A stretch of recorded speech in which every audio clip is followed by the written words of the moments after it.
ಎಲ್ಲರಿಗೂ ನಮಸ್ಕಾರ. ಇದು ನನ್ನ ಡಿಜಿಟಲ್ ವಾಹಿನಿ. ನಾನು ಶಶಿಧರ್ ಭಟ್. ನನ್ನ ಈ ವಾಹಿನಿಯನ್ನು ಲೈಕ್ ಮಾಡಿ, ಸಬ್ಸ್ಕ್ರೈಬ್ ಮಾಡಿ, ಸಾಧ್ಯ ಆದರೆ ಸಹಾಯ ಮಾಡಿ. ಸ್ವತಂತ್ರ ಪತ್ರಿಕೋದ್ಯಮಕ್ಕೆ ತಮ್ಮ ಆಶೀರ್ವಾದ ಸದಾ ನನ್ನ ಮೇಲೆ ಇರಲಿ. ನಾನು ಇವತ್ತು ಮಾತನಾಡೋದಕ್ಕಿಂತ ಮೊದಲು ನಾನು ಒಂದು ಮನವಿಯನ್ನು ಮಾಡೋದಕ್ಕೆ ಇಷ್ಟಪಡ್ತೀನಿ. ಕಳೆದ ಕೆಲವು ದಿನಗಳಿಂದ ನನಗೆ ಹಲವರು ದೂರವಾಣಿ ಕರೆಯನ್ನು ಮಾಡ್ತಾ ಇದ್ದಾರೆ. ಅಕಾಡೆಮಿಗಳ ಅಧ್ಯಕ್ಷರಾಗುವುದಕ್ಕೆ, ನಿಗಮ ಮಂಡಳಿಗಳಲ್ಲಿ ಕೆಲಸ ಮಾಡೋದಕ್ಕೆ ಸಾರ್ ಒಂದು ಮಾತು ಹೇಳಿ, ಅವರಿಗೆ ಹೇಳಿ, ಇವರಿಗೆ ಹೇಳಿ. ನಾನು ಈ ರೀತಿ ಮನವಿ ಮಾಡುವವರಿಗೆ ಸಾರ್ವಜನಿಕವಾಗಿ ನಾನೊಂದು ಮನವಿಯನ್ನು ಮಾಡ್ತೇನೆ. ಕಳೆದ 3.5 ದಶಕಗಳ ನನ್ನ ಪತ್ರಿಕೋದ್ಯಮದಲ್ಲಿ ಇವತ್ತಿನವರೆಗೆ ಈ ಕ್ಷಣದವರೆಗೆ ಯಾವುದೇ ರಾಜಕಾರಣಿಗಳಿಗೆ ಒಂದೇ ಒಂದು ಅರ್ಜಿಯನ್ನು ಕೊಟ್ಟಿಲ್ಲ. ದೇವರಾಜ ಅರಸು ನಂತರ ಬಂದ ಬಹುತೇಕ ಎಲ್ಲ ಮುಖ್ಯಮಂತ್ರಿಗಳು ಕೂಡ ನನಗೆ ವೈಯಕ್ತಿಕವಾಗಿ ಗೊತ್ತಿತ್ತು, ಅವರಿಗೆ ನಾನು ವೈಯಕ್ತಿಕವಾಗಿ ಗೊತ್ತಿತ್ತು. ಭಾಳಷ್ಟು ಜನ ತಮ್ಮ ಅಂತರಾಳದ ಮಾತುಗಳನ್ನು ನನ್ನ ಜೊತೆ ಹಂಚಿಕೊತಿದ್ದರು. ಅದು ಇವತ್ತಿನವರೆಗೂ ನಡೆದು ಬಂದಿದೆ. ಈ ಅವಧಿಯಲ್ಲಿ ನಾನು ಎಂತಹ ಕಷ್ಟದಲ್ಲೇ ಇರಲಿ, ವೈಯಕ್ತಿಕ ಆಗಿ ಕೂಡ ನಾನು ಒಂದು ಅರ್ಜಿಯನ್ನು ಕೊಟ್ಟಿಲ್ಲ. ಯಾರ ಪರವಾಗಿಯೂ ನಾನು ಪ್ರಭಾವವನ್ನು ಬೀರಿಲ್ಲ. ಈ ಕೆಲಸ ಮಾಡಿ ಅಂತ ಹೇಳಿಲ್ಲ. ನನಗೆ ಆ ಬಗ್ಗೆ ಹೆಮ್ಮೆ ಇದೆ. ಪ್ರಾಯಶಃ ಒಬ್ಬ ರಾಜಕಾರಣಿಗೆ ಒಂದು ಅರ್ಜಿಯನ್ನು ಕೊಡದಿರುವ ಪತ್ರಕರ್ತರಲ್ಲಿ ನಾನು ಒಬ್ಬನೇನೋ, ನನ್ನ ಜೊತೆಗೆ ಬೇರೆ ಇದ್ದಾರೆ ಗೊತ್ತಿಲ್ಲ. ನಾನಂತೂ ಮಾಡಿಲ್ಲ. ಭಾಳಷ್ಟು ಜನ ಇವತ್ತು ದಂಧೆಗಳಲ್ಲಿ ನಿರತರಾಗಿದ್ದಾರೆ. ಬಹಳಷ್ಟು ಸಂಪಾದಕರುಗಳು ಬೇರೆ ಬೇರೆ ವ್ಯವಹಾರಗಳನ್ನು ಕೂಡ ಮಾಡ್ತಾರೆ. ನಾನು ಅದು ಯಾವುದೂ ಮಾಡಲ್ಲ. ಇಂಥವರಿಗೆ ಟಿಕೆಟ್ ಕೊಡಿ ಅಂತಾಗಲಿ, ಇಂಥವರಿಗೆ ನೀವು ಹೀಗೆ ಮಾಡಿ ಅಂತಾಗಲಿ ನಾನು ಹೇಳಲ್ಲ. ಅದು ಅವರ ಕೆಲಸ, ಅದು ನನ್ನ ಕೆಲಸ ಅಲ್ಲ. ನನ್ನ ಕೆಲಸ ಏನಿದೆ, ನಾನು ಒಂದು ಚಿಕಿತ್ಸಕ ಮನಸ್ಥಿತಿಯಿಂದ ಈ ವ್ಯವಸ್ಥೆಯನ್ನು ನೋಡೋದೇನಿದೆ ಅದು ನನಗೆ ಬಹಳ ಮುಖ್ಯವಾದ್ದು. ನಾನು ನನ್ನ ಸ್ವಾತಂತ್ರ್ಯವನ್ನು ಅವರ ಮುಂದೆ ಹೋಗಿ ನಿಂತು ಬೇಡಿ ಯಾರದೋ ಹೆಸರನ್ನು ಶಿಫಾರಸು ಮಾಡಿ ನನ್ನ ಸ್ವಾತಂತ್ರ್ಯವನ್ನು ಕಳೆದುಕೊಳ್ಳಾರೆ. ನನಗೆ ನನ್ನ ಸ್ವಾತಂತ್ರ್ಯ ಬಹಳ ಮುಖ್ಯವಾದ್ದು. ನನಗೆ ಅನಿಸಿದ್ದನ್ನು ಹೇಳುವ ಸ್ವಾತಂತ್ರ್ಯ, ನನಗೆ ಬೇಕಾದ ಹಾಗೆ ಬದುಕುವ ಸ್ವಾತಂತ್ರ್ಯ, ನನ್ನ ಆಲೋಚನೆಗಳೇನಿದೆ ಅದನ್ನು ಜನರಿಗೆ ತಲುಪಿಸುವ ಸ್ವಾತಂತ್ರ್ಯ. ನಾನು ಒಬ್ಬ ರಾಜಕಾರಣಿಯ ಅಂಗಳಕ್ಕೆ ಒಂದು ಅರ್ಜಿಯನ್ನು, ಒಂದು ಶಿಫಾರಸನ್ನು ತೆಗೆದುಕೊಂಡು ಹೋದರೆ ನಾನು ಆ ಸ್ವಾತಂತ್ರ್ಯವನ್ನು ಕಳೆದುಕೊಳ್ತೀನಿ. ಅವರೆದುರು ದೈನೇಸಿಯಾಗಿ ನಿಂತ್ಕೋಬೇಕಾಗುತ್ತೆ. ನನಗೆ ಅದು ಇಷ್ಟ ಇಲ್ಲ. ಅದರ ಬದಲು ತಮ್ಮಂಥ ನೋಡುಗರ ಹತ್ರ ಹೇಳ್ತೀನಿ, ನಿಮ್ಮ ಕೈಲಾದ ಸಹಾಯ ಮಾಡಿ, ನನಗೆ ಮಾಡಿ, ನನ್ನನ್ನು ಉಳಿಸಿ, ಸ್ವತಂತ್ರ ಪತ್ರಿಕೋದ್ಯಮವನ್ನು ಉಳಿಸಿ ಅಂತ ರಾಜಕಾರಣಿಗಳ ಮುಂದೆ ಹೋಗಿ ಕೈ ಒಡ್ಡಲಾರೆ, ಸೆರೆಗೊಡ್ಡಿ ಬೇಡಿಕೊಳ್ಳಲಾರೆ. ಅದು ನನ್ನ ಮನಸ್ಥಿತಿ ಅಲ್ಲ. ನನಗೆ ಪತ್ರಿಕೋದ್ಯಮ ಕಲಿಸಿದ ಹಿರಿಯರು ರಾಜಕಾರಣಿಗಳ ಜೊತೆ ಸಂಪರ್ಕ ಇಟ್ಕೋ, ಸಂಬಂಧ ಇಟ್ಟುಕೊಳ್ಳಬೇಡ ಅಂತ ಕಲಿಸಿದ್ದಾರೆ.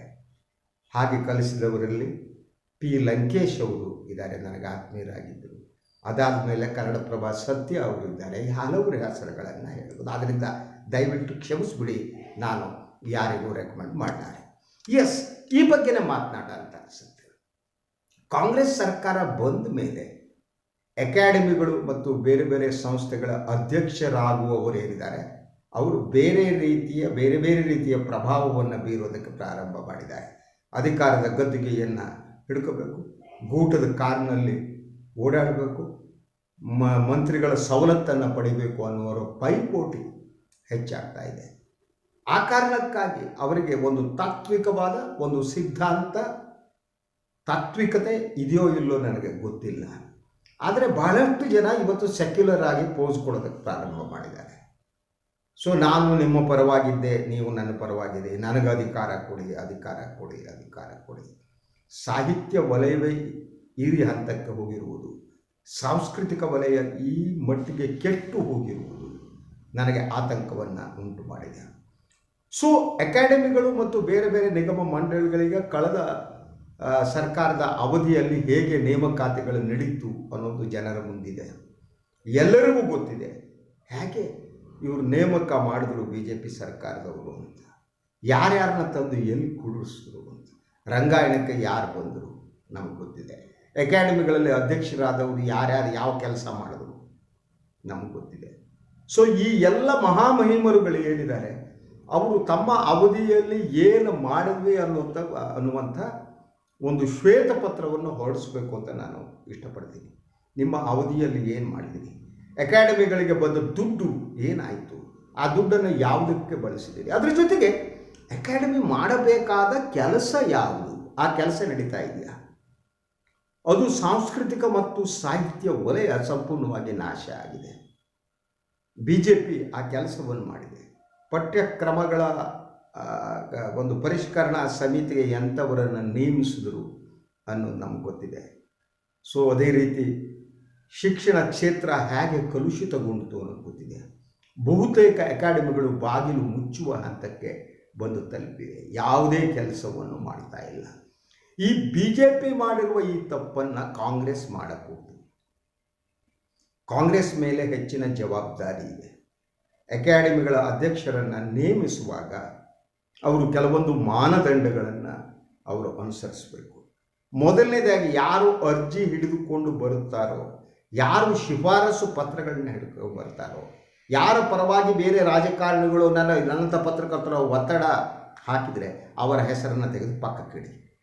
ಯಾವ ಕಾರಣಕ್ಕೂ ಈ ಒತ್ತಡ ಹಾಕಿ ಅಧಿಕಾರ ಪಡೆಯಲು ಯತ್ನಿಸುವವರಿಗೆ ದಯವಿಟ್ಟು ಅವಕಾಶ ಕೊಡಬೇಡಿ. ಯಾಕೆಂದರೆ ಅಲ್ಲಿಂದನೇ ಪ್ರಾರಂಭ ಆಗುತ್ತೆ ರಾಜಕಾರಣ. ಯಾರು ಇನ್ಫ್ಲೂಯೆನ್ಸ್ ಮೂಲಕ, ರೆಕಮೆಂಡೇಷನ್ಗಳ ಮೂಲಕ ಇಂತಹ ಸ್ಥಾನಕ್ಕೆ ಬಂದರೂ ಅವರು ನಾಳೆ ಕೂಡ ಇಂಥ ಒತ್ತಡಗಳಿಗೆ ಮಣಿತಾರೆ. ಆ ಒತ್ತಡಗಳಿಗೆ ಮಣಿಯದಿರುವಂಥವರು ನಮಗೆ ಬೇಕು. ಅವರ ನಿಷ್ಠೆ ಅವರ ಕೆಲಸಕ್ಕಿರಬೇಕು. ಅವರಿಗೆ ಹೊಸ ಆಲೋಚನೆಗಳಿರಬೇಕು, ಹೊಸ ಕನಸುಗಳು ಇರಬೇಕು. ಅಂಥವರು ಅಕಾಡೆಮಿಗಳಿಗೆ, ನಿಗಮ ಮಂಡಳಿಗಳಿಗೆ ಬೇಕೇ ಹೊರತು ಈ ಶಿಫಾರಸು ಪತ್ರಗಳಿಗಾಗಿ ಕಂಡವರ ಮನೆಗೆ ಸುತ್ತುವವರು ಅಲ್ಲ. ಇದನ್ನು ಸ್ಪಷ್ಟವಾಗಿ ಸಿದ್ದರಾಮಯ್ಯನವರು, ಡಿ ಕೆ ಶಿವಕುಮಾರ್ ಅವರು ಅರ್ಥ ಮಾಡ್ಕೋಬೇಕು. ಯಾಕೆಂದರೆ ಹಿಂದಿನ ಸರ್ಕಾರ ಮಾಡಿರುವ ತಪ್ಪುಗಳೇನಿವೆ ಇವರಿಗೆ ಅದು ದಾರಿದೀಪ ಆಗಬೇಕು. ಆದ್ದರಿಂದ ಅದಕ್ಕೊಂದು ಮೆಕ್ಯಾನಿಸಮ್ ಬೇಕು ಅಂತ ನಾನು ಅಂದ್ಕೊಂಡಿದ್ದೀನಿ. ಆ ಮೆಕ್ಯಾನಿಸಮ್ ಹೇಗಿರಬೇಕು ಅಂದರೆ ಸರ್ಕಾರವೇ ಅಂಥವ್ರನ್ನ ಗುರುತಿಸಬೇಕು. ಆ ಗುರುತಿಸುವುದಕ್ಕೆ ಏನು ಮಾಡಬೇಕು ಅನ್ನೋದು ಚರ್ಚೆ ಮಾಡಬೇಕಾದ ವಿಚಾರ. ಯಾವ ಕ್ಷೇತ್ರದಲ್ಲಿ ಯಾರು ಏನನ್ನು ಮಾಡಿದ್ದಾರೆ, ಅವರ ವೈಯಕ್ತಿಕ ನಿಲುಮೆಗಳು ಯಾವುವು, ಅವರು ಜನಪರವಾಗಿದ್ದಾರೆಯೇ ಇಲ್ಲವೇ, ಇಂತಹ ವಿಚಾರಗಳನ್ನು ಗಣನೆಗೆ ತೆಗೆದುಕೊಳ್ಬೇಕು. ಗಣನೆಗೆ ತೆಗೆದುಕೊಳ್ಳದೆ ಈ ಅಕಾಡೆಮಿಗಳ ಅಧ್ಯಕ್ಷರ ಸ್ಥಾನಕ್ಕೆ ನಿಗಮ ಮಂಡಳಿಗಳಲ್ಲಿ ಏನಿವೆ ಅವರನ್ನು ನೇಮಿಸೋದಿದೆಯಲ್ಲ, ಅದೊಂದು ಪುನರ್ವಸತಿ ಕೇಂದ್ರ ಆಗಬಹುದು. ಅದು ಪುನರ್ವಸತಿ ಕೇಂದ್ರ ಆದರೆ ನಿರೀಕ್ಷಿತ ಫಲ ಅದರಿಂದ ಬರಲ್ಲ. ಈ ಬಗ್ಗೆ ಎಚ್ಚರಿಕೆ ವಹಿಸಬೇಕಾಗಿದೆ. ಸ್ಪಷ್ಟವಾಗಿ ಮುಖ್ಯಮಂತ್ರಿಗಳು, ಉಪಮುಖ್ಯಮಂತ್ರಿಗಳು ಹೇಳಬೇಕು. ಯಾರು ಇನ್ಫ್ಲೂಯೆನ್ಸ್ ಮಾಡ್ತೀರಿ, ಯಾರು ಒತ್ತಡ ಹೇಳ್ತೀರಿ, ನಿಮಗೆ ಹುದ್ದೆಯನ್ನು ಕೊಡುವುದಿಲ್ಲ ಅಂತ ಒಂದು ಬಹಿರಂಗ ಹೇಳಿಕೆಯನ್ನು ನೀಡಲಿ. ಆಗ ಇಂಥವರ ಸಂಖ್ಯೆ ಕಡಿಮೆ ಆಗುತ್ತೆ. ಸರ್ಕಾರಕ್ಕೆ ನಿಷ್ಪಕ್ಷಪಾತವಾಗಿ ಈ ಹುದ್ದೆಗಳಿಗೆ ಯೋಗ್ಯರನ್ನು ಆಯ್ಕೆ ಮಾಡುವ ಅವಕಾಶ ಸಿಗುತ್ತೆ. ಅದಿಲ್ಲ ಅಂದರೆ ಇವರು ಚುನಾವಣೆ ಸಂದರ್ಭದಲ್ಲಿ ನನ್ನ ಸಲುವಾಗಿ ಬಂದಿದ್ದರು, ಇವರು ನನ್ನ ಬಾಲಂಗೋಚಿ, ಇವರು ಇಲ್ಲಿ ನಿಂತ್ಕೊಂಡಿದ್ದರು, ನನಗೆ ಜೈ ಅಂದಿದ್ದರು, ನನ್ನ ಪರವಾಗಿ ವಾಟ್ಸಪ್ ಯೂನಿವರ್ಸಿಟಿಯಲ್ಲಿ ಇಷ್ಟು ಸಂದೇಶಗಳನ್ನು ಕಳಿಸಿದರು, ಫೇಸ್ಬುಕ್ನಲ್ಲಿ ಈ ರೀತಿ ಅವರು ಮಾಡಿದರು. ಇಂಥದ್ದು ಯಾವುದನ್ನು ಪರಿಗಣನೆಗೆ ತೆಗೆದುಕೊಳ್ಬೇಡಿ. ಯಾಕೆಂದರೆ ಕಾಂಗ್ರೆಸ್ ಮಾಡಬೇಕಾದ ಕೆಲಸ ಅಂದರೆ ಇಂಥ ಹುದ್ದೆಗಳಿಗೆ ನೇಮಿಸುವಾಗ ಜನತಾಂತ್ರಿಕವಾದ ನೇಮಕಗಳು ನಡೀಬೇಕು. ಅವರ ಬದ್ಧತೆ ಭಾಳ ಮುಖ್ಯವಾದ್ದು. ಅವರು ನಿಜವಾಗಿ ಸೆಕ್ಯುಲರ್ ಆಗಿದ್ದಾರೋ ಇಲ್ಲವೋ. ಈಗ ಸೆಕ್ಯುಲರಿಸಮನ್ನು ಮುಖವಾಡ ಧರಿಸಿ ಬಂದು ಇಲ್ಲಿ ಕೂತ್ಕೊಳ್ಳೋದಕ್ಕೆ ಯತ್ನ ಮಾಡ್ತಿದ್ದಾರೋ ಈ ಬಗ್ಗೆ ಯೋಚನೆ ಮಾಡಬೇಕಾಗಿದೆ. ಯೋಚನೆ ಮಾಡದಿದ್ದರೆ ಈಗಾಗಲೇ ಕೆಟ್ಟು ಹೋಗಿರುವ ಅಕಾಡೆಮಿಗಳು, ನಿಗಮ ಮಂಡಳಿಗಳು ಇನ್ನಷ್ಟು ನಾಶವಾಗ್ತವೆ. ಇದು ಇವತ್ತಿನ ಸುದ್ದಿ ವಿಶ್ಲೇಷಣೆ. ಇನ್ನೊಂದು ವಿಚಾರಗಳಿಗೆ ಮತ್ತೆ ಬರ್ತೀನಿ. ಎಲ್ಲರಿಗೂ ಒಳ್ಳೆಯದಾಗಲಿ. ನಮಸ್ಕಾರ. ಹಾಗೆ ನನ್ನ ಈ ಒಂದು ಡಿಜಿಟಲ್ ವಾಹಿನಿಯನ್ನು ತಾವು ಲೈಕ್ ಮಾಡಿ, ಸಬ್ಸ್ಕ್ರೈಬ್ ಮಾಡಿ, ನನ್ನ ಜೊತೆಗೆ ಬನ್ನಿ, ಹೆಜ್ಜೆ ಹಾಕೋಣ. ಪ್ರಾಮಾಣಿಕ ಪತ್ರಿಕೋದ್ಯಮವನ್ನು, ಮನುಷ್ಯಪರವಾದ ಪತ್ರಿಕೋದ್ಯಮವನ್ನು, ಸ್ವತಂತ್ರ ಪತ್ರಿಕೋದ್ಯಮವನ್ನು ನಾವು ಜೊತೆಯಾಗಿ ಉಳಿಸೋಣ.